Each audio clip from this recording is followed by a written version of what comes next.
That is something I didn't need to see. What? Cinema Dan being possessed? No. The other demon. Oh, we're talking about the exorcist? Made a believer out of you. That's right, guys. We're talking about the exorcist believer today. What a roller coaster. What a thrill ride. I gotta say, throughout the whole entire thing, I thought it was the best touch of the whole entire movie was putting, spoiler, a religious family and a non-religious family together to see what they would both do when their daughters got possessed. Actually, that was actually a pretty good touch, but you know, we're forgetting something very important though. Theme song!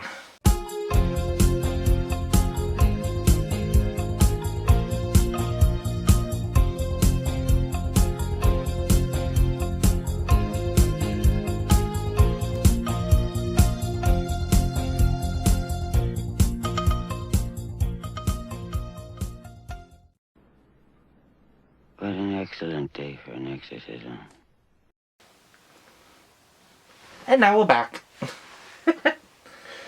You gotta stop doing that. What? Music plays out of nowhere and I get flashbacks. What can I say except you're welcome? So, How? altogether, I gotta say, for Spooktober and for an Exorcist sequel, not a reboot. Soft reboot, but mostly continuation from the original series. It was, I gotta say, one of the better new age scary movies. I mean, I know that it's a sequel technically, but like it was good for these new age scary movies. A lot of them have disappointed, but this one did not. No, this one actually was very good. Just on the grounds that the girls acting in this movie, phenomenal.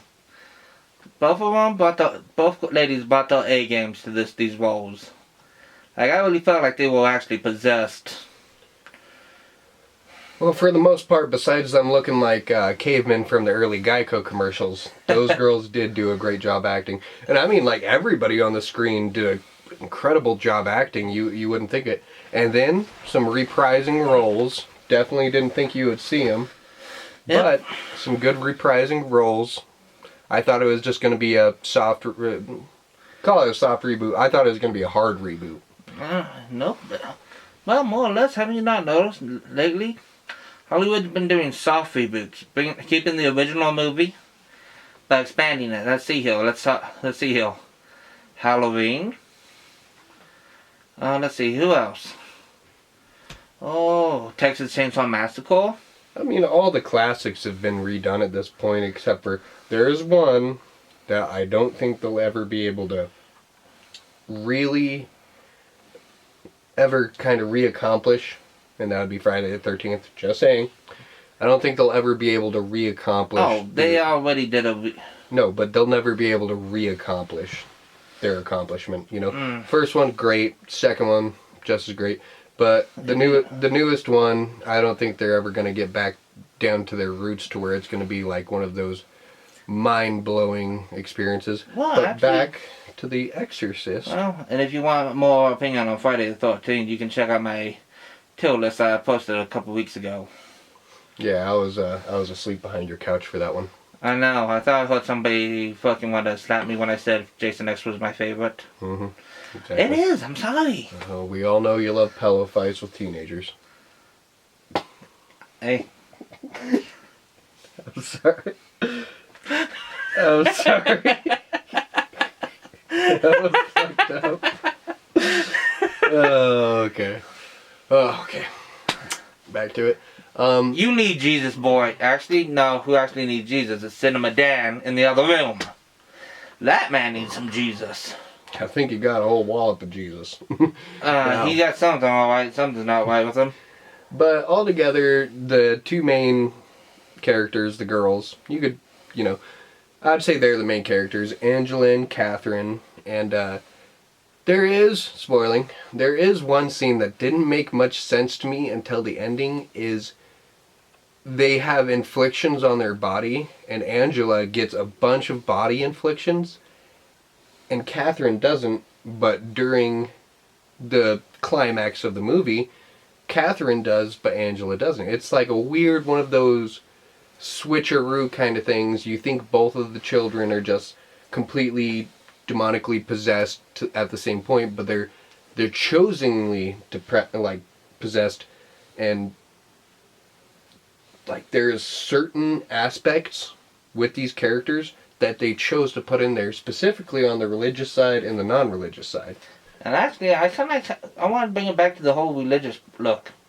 Because honestly, it was actually a fascinating subject that they actually did. I mean, they had a Catholic priest, they had a Catholic priest, a Christian priest, and the whole movie starts. I would say a Wiccan. Now, would you call her a Wiccan?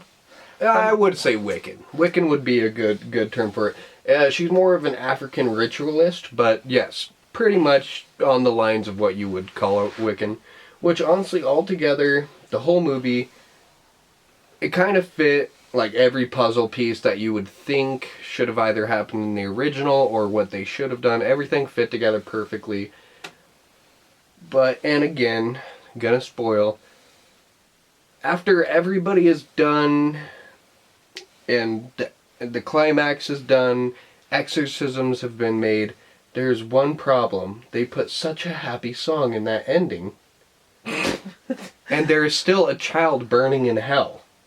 She literally got pulled into hell in a watery death by demons. Because her father said, "I choose you." Yeah, well, this ain't Pokemon, this is the Exorcist. Okay? Made a believer out of her. He could have kept his shoes on and stayed outside, but he didn't. So, any notes that I have are mainly of the wrong choice times for the songs. Yes, they bring back the original tune that we all love. They bring it back and they do it perfectly, and it's played in two different ways.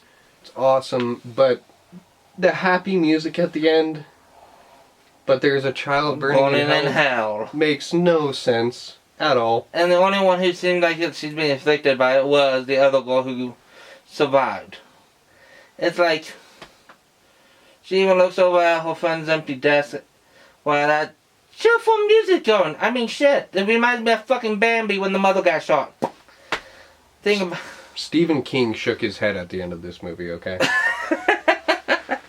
He didn't even know what was going on.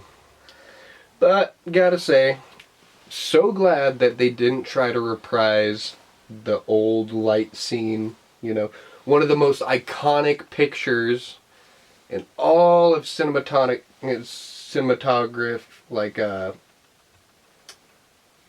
what would you call it? Like, probably top 10? Probably top 5 of the most famous still shots of any movie would be the beginning of The Exorcist, the taxi scene, the lamppost, him standing outside the house. I am so glad that they didn't try to recreate that, because it probably would have made me sick. I probably would have thrown up a black potato. Well, speaking about potatoes, you want to see what we can do to help Cinema Dan out? I never really liked the guy. Neither do I, but he's under contract. I was right there. Retirement was 2 days away. Okay. Well, let's get to it. Let's go see if we can save his immortal soul. Oh, hold up. We don't got to be in that much of a rush. Any notes? Any notes? Honestly, go check out the movie. It's fun. It's a fun thrill ride. all around, it's just a really good Exorcist movie. I mean, it's not as good as the original, but it's not as bad as the prequels or the sequels. So it's actually not a bad movie, guys. We don't talk about the prequel. Which one? They had to do it twice. There's a reason. Fun movie fact. The prequel to The Exorcist actually has 2 different titles. Same movie, but different directions. All in all, good movie. Go and see it, guys. Alright, with that said, you ready? Let's do it. Alright, let's see how Cinema Dan's doing. Let's do this. Fuck, I don't want to do this shit. Hey, Cinema Dan, how you doing? Hello, boys. Wrong book. Today's a good day for an exorcist, isn't it? Cinema Dan is burning in hell. Yep. Oh, the exorcist believer made a believer out of me. Oh, I can get... Oh! This house is Yes, cold. that's how that started.